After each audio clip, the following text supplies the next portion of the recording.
उद्या होणाऱ्या उपराष्ट्रपती पदाच्या निवडणुकीबाबत आज शिवसेना खासदारांची दिल्लीमध्ये बैठक पार पडली आणि यावेळेला मंत्री अर्जुन राम मेघवाल बैठकीला उपस्थित होते।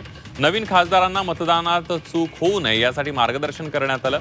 उद्या जास्त मतदान हे एनडीएच्या पारड्यात पडेल असं सीपी राधाकृष्णन मोठ्या मताधिक्यानं उपराष्ट्रपती म्हणून निवडून येतील असा विश्वास बैठकीनंतर श्रीकांत शिंदेंनी व्यक्त केलाय।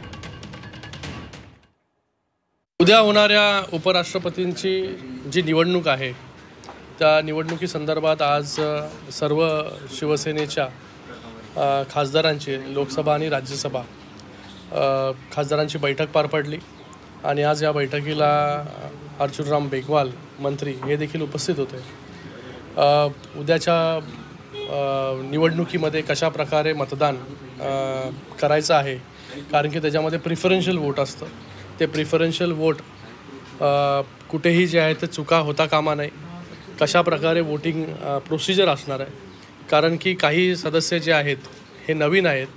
त्या नवीन सदस्यांसाठी देखील हे खूप महत्त्वाचं आहे समजून घेणं की उद्या तिथे गेल्यानंतर मतदान केंद्रावरती गेल्यानंतर मतदान कशा प्रकारे करायचं आहे, कुठला पेन वापरायचा, या सगळ्या गोष्टीची चर्चा, ही सविस्तर चर्चा आजच्या या बैठकीमध्ये झालेली आहे।